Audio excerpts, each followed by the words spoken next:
Sherry Sims, founder of Black Career Women's Network, and you are listening to Real Career Talk Podcast.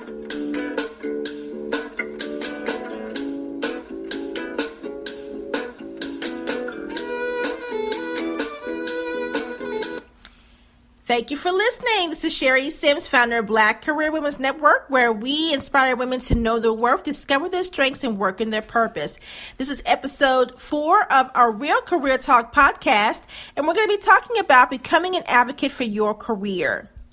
A lot of us do not think about being advocates for our career. I think sometimes we always go out looking for a mentor or a sponsor to be the person that can help to support us in our career. And that is fine because we do need them. However, there are times where we are the ones that need to handle and control what's going on in our careers and managing our careers accordingly. Therefore, we have to look at becoming an advocate for our own career. So what we're going to be talking about is several ways that you can think about how you can do that. Not only just be an advocate for your career, but how do you be an advocate for your career in your current job? So let's talk about the first one, which is number 1. Keep your career in check. You definitely need to always keep your eyes on your career. I think a lot of times we get comfortable in our roles and we don't think about what we need to work on or continue to develop in, and our careers can get away from us. And so often we do not think about really looking at maintaining our career or doing a maintenance check on our career until we either get laid off from a job, or we get sick and we're off from work, or if we experience burnout or we're ready to make a career change. But you don't have to wait until something like that happens. I think the best thing for you to do is to always revisit your skills, making sure that your skill sets are up to par, that they're relevant and current, and that you're marketable in your industry. And so we're going to talk a little bit more about that as well. You want to make sure that you stay focused on your vision. What is your ultimate goal? We're not talking about necessarily breaking the glass ceiling, but we are talking about what is your vision? Are you looking to be promoted? Are you wanting to make more money? Are you looking to obtain more education or certification? What are your goals now? And keeping your career in check and doing what I call career RX is important because you want to make sure that the goals that you have are still in alignment with the company's goals and vice versa. So don't allow yourself to get too complacent in your role that you forget to revisit your skills and focus on the vision and realign your goals if necessary. Managing your career should be always should be top priority, and it keeps you really honestly on the right path.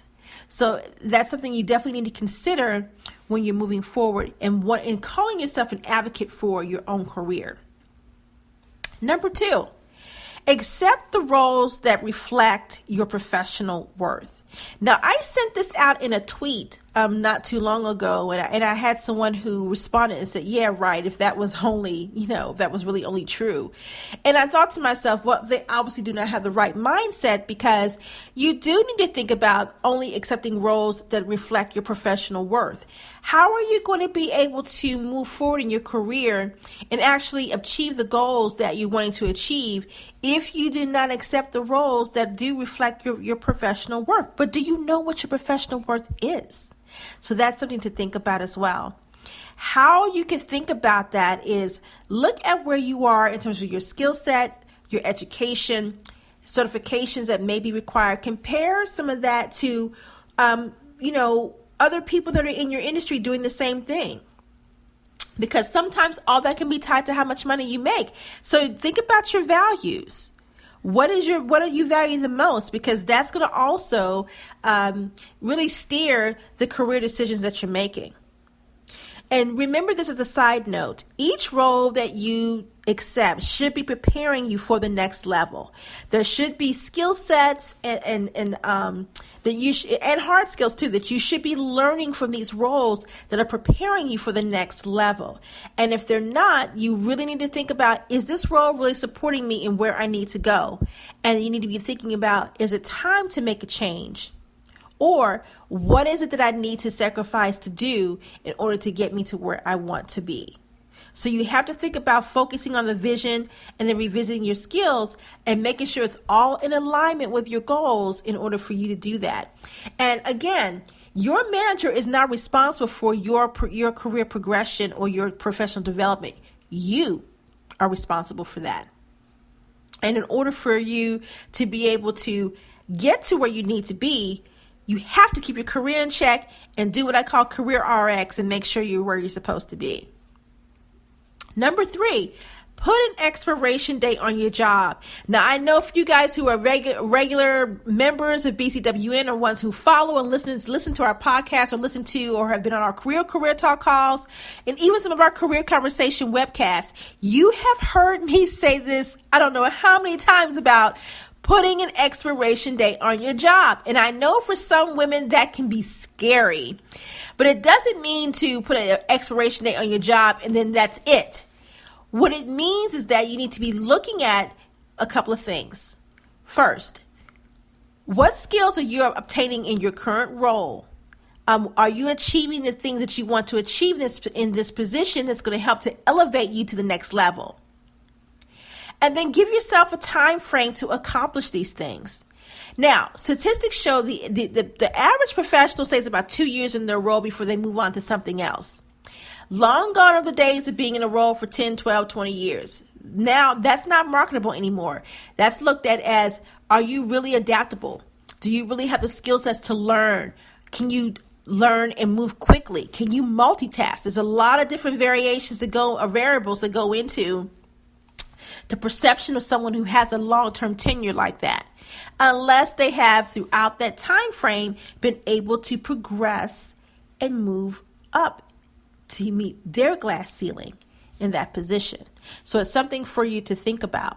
But putting an expiration date on your job is not a bad thing. What you're allowing yourself to do is to stay in alignment with your goals and making sure that you are benchmarking and achieving what it is you wanted to achieve within that time frame. So we'll say, for instance, that every 3 months you're kind of assessing where you are. That's once a quarter. And you're looking at what have you accomplished, what needs to still be worked on. Are you right where you need to be developmental wise? That's going to take you to that next level. To when you start your job search to transition, you're going to be where you need to be and you're prepared and you're ready with the right skill sets, the right mindset, and then of course being savvy in your salary negotiation for your next role.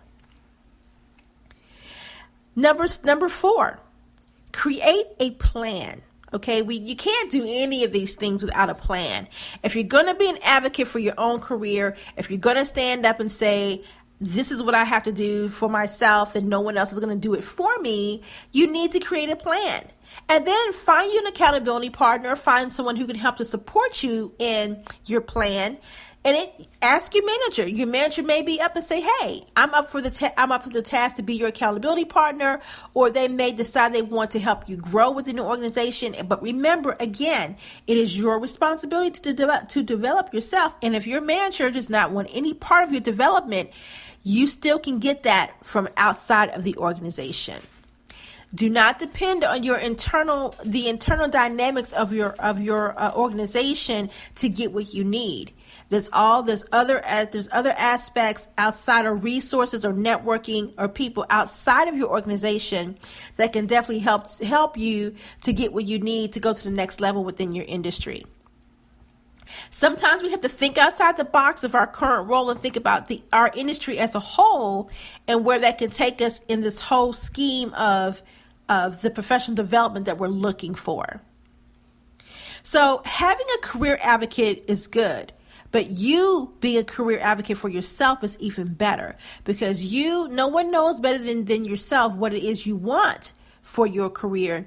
But also, too, having another pair of eyes who are being able to see things that you may not see can help to develop you in the weak areas or those hot spots that you may be missing that can help to take you to the next level. So for what I mean by that is that someone that's outside of the organization or someone who's on the outside looking in at you can look at what are your critical thinking skills like? Are you a great problem solver? Are you very adaptable? And then, of course, being a strategic thinker, they may help you think about Where are your values at in alignment with the company goals? I've been here for 2 years now. Are my goals still in alignment with the companies? Are my values still in alignment with the companies? So it's great to think about all these things in terms of standing up for yourself and taking responsibility and ownership of your own career, because this is what it really is all about. So let's recap the 4 things you need to think about as far as becoming an advocate for your career.